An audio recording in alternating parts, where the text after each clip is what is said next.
right, this is Tariq Rico DaBear for the Bear Facts Podcast. This is part 2 of the last Tales from the Afterlife.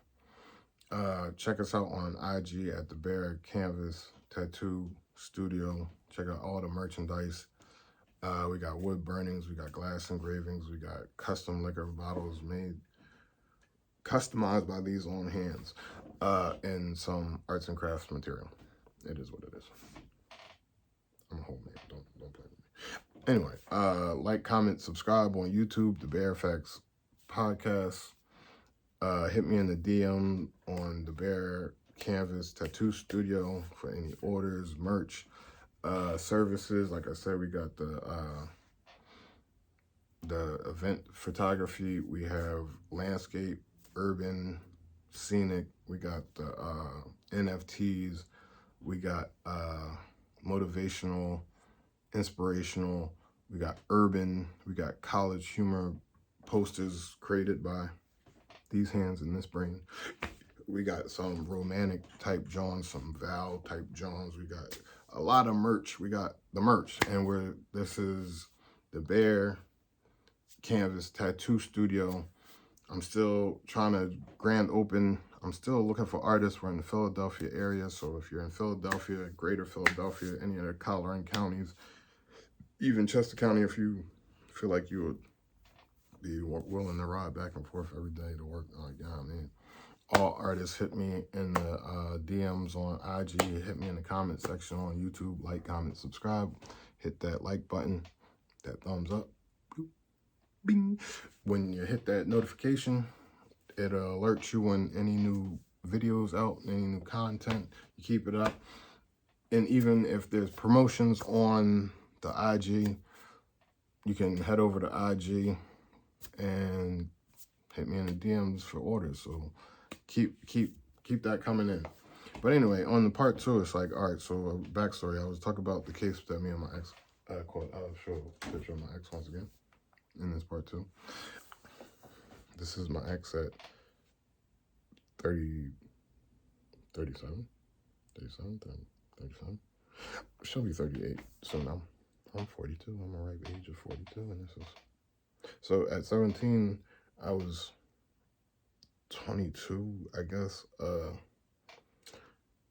My birthday is in October. Hers is in a point in time I'm not going to tell. It's coming up. I'm just going to say that for Identity Thieves. This is us in 04 with my ex-sister-in-law in the middle. That's her. She was definitely 19 then. I was probably 23 then. So, that is what it is. And I'm not going to tell you when their birthday is for Identity Thieves that like to troll. I don't care. So anyway, so I was going over catching that case, and like I said, my understanding of certain things as far as that has been expanded, and we caught that case in August of 2003. So it's 20, we're coming up on 20 years this year. So, and we went to trial for that, and that's what I'm coming up on. So, all right, so we got arrested for that, and like I said, I never evaluated that until 2022. Like, if I would have kept my mouth shut and they had to do an investigation, I don't know what they would have charged me with, just knowing that there was, I don't know, because nobody got hurt. And I think I talked about that before. If not, I'll maybe come back for a part 3, just not right now. Maybe sometime later today at a different location. So, if I would have kept my mouth shut, I really don't, and I didn't snitch on us. I was just trying to get her to go home because, like, I felt like she was in the car. It had nothing to do with her. She's a female. I'm a male. I'm 6'5". I'm a strong female. I'm a strong male. No slip, Freudian slip. Don't play with myself. I'm a strong male, so it's like, as long as she was good, I was good with whatever outcome happened. Now, that wasn't me conceding the plea and guilty neither. I was just like, whatever, like, send her home. I'll fight my stuff. And like I said, a lot of times, it's like I'm saying, like, I got basically a new joke where it's like, this is, again, don't gaslight my stuff. It's not a shot at law enforcement, but, more snitches put people in jail than cops. And it's like, when you talk about snitching, to me, the definition of a snitch is somebody who rats on their friends and homies and loved ones and people that love them to get a reduced sentence that they shouldn't have been doing whatever they were doing to get caught. Like, you got caught, they say you do the crime, you do the time. Like, and I get, as a conviction tactic, as a policing information tactic, that's their side of the law. On the criminal side of the law, like, it's forbidden because you're breaking the heart of somebody who loved you. Like, you're breaking the heart of somebody who fucked with you, who would have rode out with you. You get what I'm saying?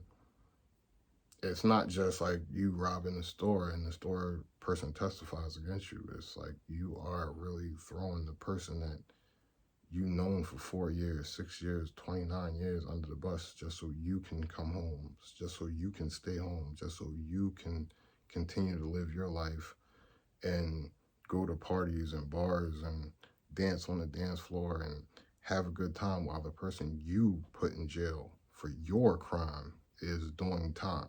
And the more fucked up thing is, a lot of time people will be like, yeah, I'm gonna do the time. I'm gonna do the time. Yeah, I'm gonna stand up. And like, I'm not making fun of them. They're doing time for somebody that they loved and fucked with, that they considered family. Like, it's not a rap song. They're doing time for somebody you probably broke bread with, help raise their kids call you uncle, aunt, whatever. Like, and it don't really matter to me at this point, because when I joke about I'm not in the cops and robbers lane, yeah, I was a criminal, and I understand the workings of the underworld very well. I'm not in the cops and robbers lane. I resent you. Keep trying to pull me back. You're going to jail. But anyway, in the case of this Afterlife, Tales from the Afterlife. So, having said that, like, we were on trial for attempted murder. It's not something I like to brag about or bring it up. I don't even like mention it for other people that exploit. It's like, I treat it like it's still upstate, and I ain't go just up. I'll beat that case. We took it to trial, and I'll get into that. Like, I treat it like it's upstate. I don't tell you nothing for you to have fucking leverage on me. Nope. Yo. But it's nothing to leverage, but people like, I'm in this get information fish. It's a technology age, and people are just wired now to fish and vesh and conly solicit information just for them to have leverage. They act like your friend. They act as like, this ain't no street. Like, you not built for jail type shit, and you flip this. Everything is, my mind is a computer hacker. I gotta fish for information, and anything you tell me, I'm going to use against you. And that's how I really started looking at it, like, oh, okay, anything I tell you, you can use against me in the corner. Oh, okay, so I told you, and then you bang me.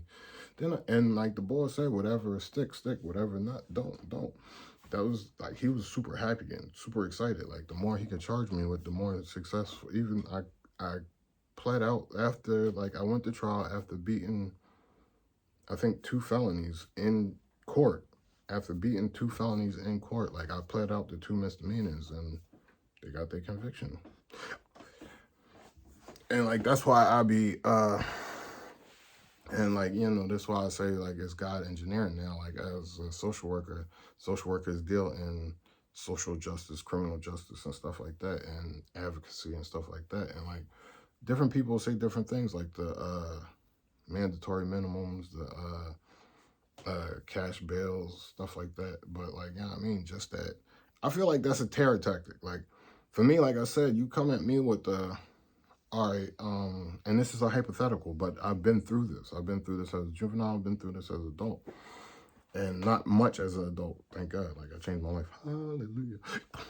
But I've been through it. Like, and this the defense attorney telling you this, like, or the public defender, whatever. Like, if you go to trial, it's going to be 90 to 190 years. But if you plead out, you can get a cheeseburger on your way home. And I'm joking, but criminals know what I mean. Like, you know what I mean? Because everybody probably hear it. But that 190, even if they say, like, it depends on the severity of your crime, I guess. But like, you know what I mean? Like, most of the time, especially if you're guilty, you're going to be like, all right, give me the cheeseburger and I'm going to go home. Now I'm joking, like, and like depending on what side of the law you on, it can be polarizing for me to say that, but at the same time, like from my standpoint, it's like even as a defendant, like you know what I mean, even like whether you're innocent or guilty, like that's like all right. So in that case, I'm talking about with my ex-girlfriend, like I wasn't guilty. But like the first thing my lawyer said was like, nigga, why you open your mouth? I could have got you off on everything and your guns back. Why the fuck you open your mouth with that? I was like, that's the lawyer for me. Not want every lawyer got a lawyer like that. I haven't had every lawyer like that. I ain't gonna go. That's a tale for another time. But because I wasn't guilty, like you get what I'm saying, and they weren't street bought guns. You get what I'm saying? They didn't have the serial number filed off and nothing. I just didn't have a license to carry. Like in PA, in Pennsylvania, you have to have a registered gun that you buy in the store, but you cannot walk out your house without a license to take it outside. So I was guilty of that. That was one of the misdemeanors. Now, like, you know what I mean? I've had a lot of hood homies that had illegal burners. I think nobody got caught. Like, the one person I think that got caught with his homie that bought the joint in the house. So he just said, I guess he just took that charge. But I ain't had nothing to do with that. So I ain't had nothing to do with it. Like, anyway, so the reason why I bring all that up is because one, like, you know, when somebody says like, all right, so you were caught with 3 pounds of marijuana, if you go to trial, or they found 3 pounds in this property that you own, this vacant property that you own, but you don't live there. Your residence is 4 houses, but since you own it, even if somebody else was stashing the work there, like, and you got caught or charged, it's like, all right, so now, if you go to trial and lose, it's 9 to 18. I'm just making a number up. 9 to 18. But if you plead out, now it could have been they bricks. It could have been they bricks. Only they would know. Somebody could have seen an abandoned house, or not abandoned, but a vacant house, thought it was abandoned or something, and be like, I'm gonna use this as my stash spot. You know what I mean? But you know what I mean? Owner gets charged, whatever. Maybe coming out the house, just trying to pick up the mail or some shit, and they bust down the door because they seen, the neighbors are reporting strange activity of people going in, coming out. But it's not even, it's a stash house, so it's not even like, you know what I mean, the trap house. It's not even like, you know what I mean, they gonna bring custodies to the house. But anyway, I'm saying too much.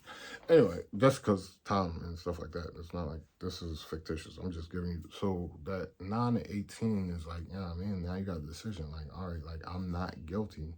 Those ain't my bricks, if they're not your bricks, but in this case, we're gonna say they're not your bricks.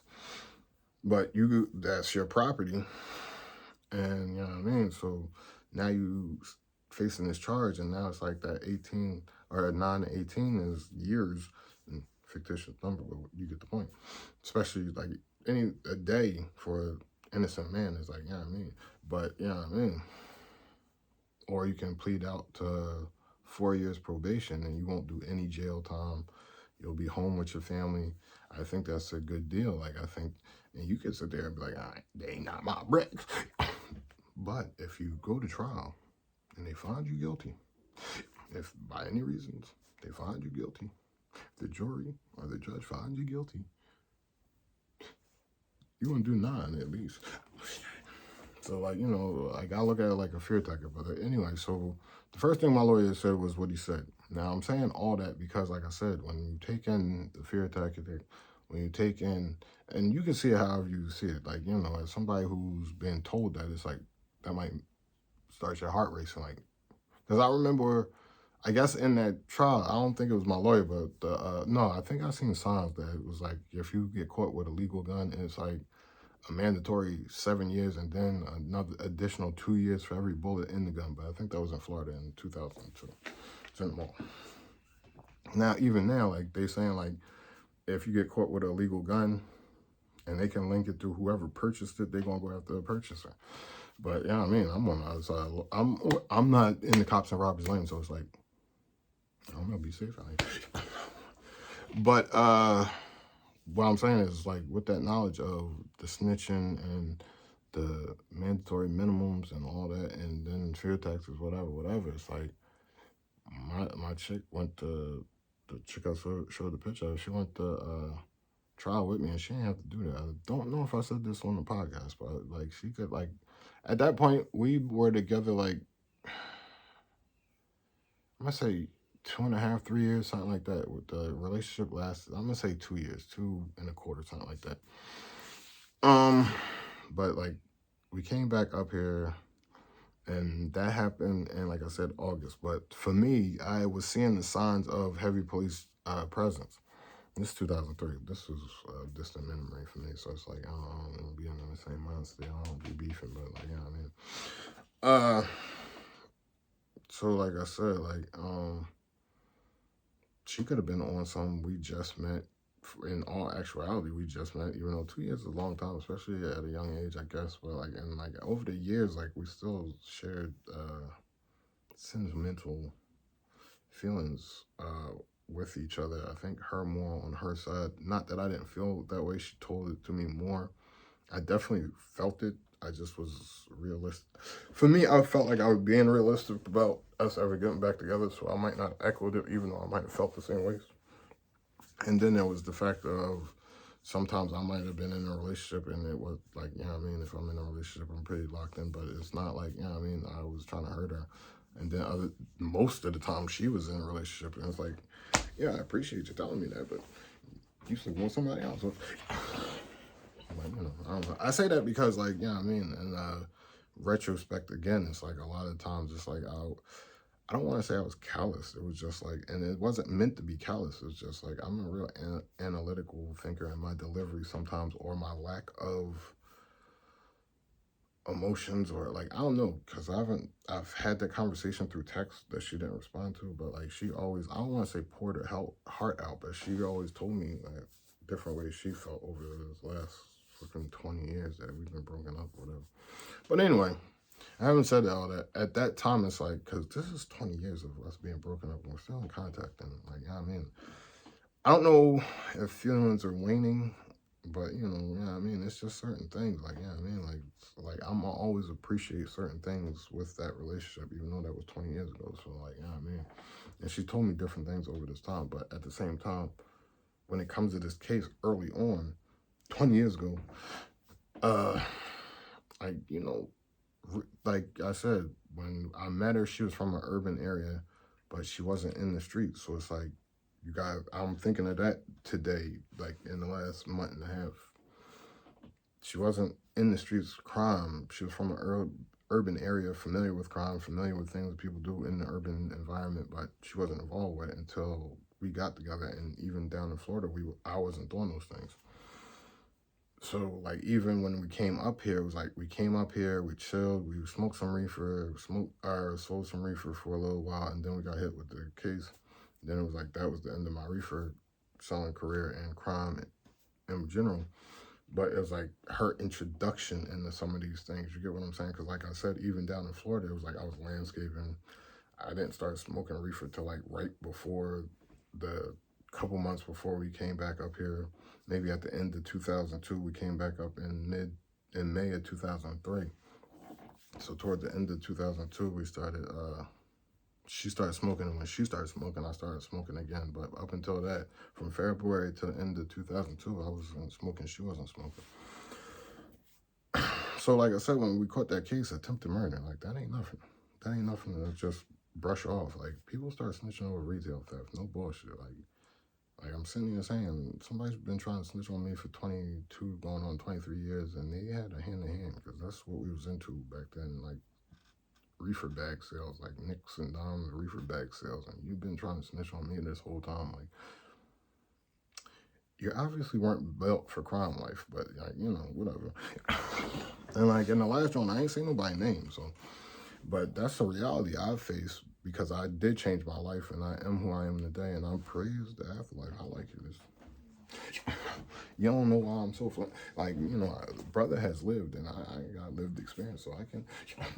It ain't that. It ain't that. You know, don't let the comedy fool you. It ain't that. It ain't that. But yeah, I mean, like, yo, so basically what I'm saying, like, with all that, like, she could have walked away. She could have did, like, she could have, they asked her, I don't know if I told this story, but this is still a different perspective. It's like, they asked her early on, do you want to separate the case? She was like, no. She ain't had no experience in crime. She ain't had no experience in crime. And Florida was the shit. For a stupid nigga that came back here, Florida was the shit. She ain't had no experience in crime. She's like, nope, that's my nigga. Like, fuck that shit. Like, niggas are soft out here. She 5'4" with a vagina. Like, no, she wasn't in, I was deep in dumb shit since inception. Like, that pretty much killed it. But niggas are soft out here. Like, nope. Nope. Yeah. Nope. And I'm not trying to glorify anything, but at the same time, like, the reason why I'm telling the story is because, like, one, like, yeah, I mean, she could have just easily tucked tail and was like, she could have started crying. Like, yeah, I mean, like, I'll be honest, I did hit on the parole board, you know what I mean, the parole board tier. I wasn't guilty. You know what I mean? I don't know what that looked like to her, because she was sitting there like, nigga. She was looking at niggas like, nigga. I'm sitting there with a sympathetic tear in my eye and shit like that. She like, nigga, like, wait till I see you in this, catch me, I'm gonna catch you outside. I'm like, you gotta calm down. You gotta calm down. Anyway, then we get to the apartment and dance and smoke reefer and make love anyway. But no, it ain't even, like I said, it's not about glorifying nothing. It was really about, like, you know, like, this situation I'm in, the cancellation, stuff like that, is really about, like, I appreciate how, like, over the years, like, she's told me all the time, like, you know what I mean, she appreciated me looking out for her. Like, I did want her to go home that night. But at the same time, there's so many niggas out here that's got vaginas between their legs and they... No, I ain't with y'all. Like, yeah, I mean, you see, she's a Caucasian chick. She was, at the time we caught that case, she was 18. I was 22. When the case was settled, I was 23. She was 19. She never left my side. She never questioned anything. She never, like, it was a lot of bad decisions I made. Like, she trusted me to lead her in different directions, and I trusted my decisions. I wasn't really as hyper vigilant as I should have been with some of these niggas with vaginas in between their legs. I'm sorry.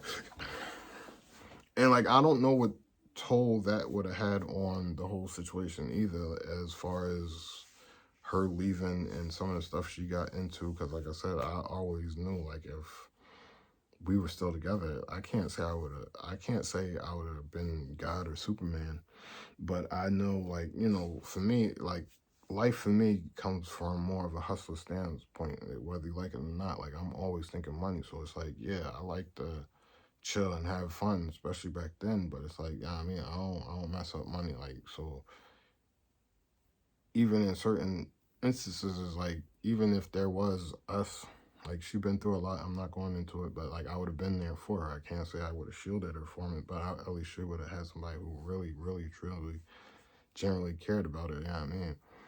And then, like, in other ways, it's like, you know what I mean, even if the party's going on and you out of control, it's like, you know what I mean, I got cameras to watch cameras. Lawyers to watch lawyers. And I'm the pit boss that watches all of them. That's Sam Rothstein. Like, comment, subscribe. More on the way. Check out that Instagram. DM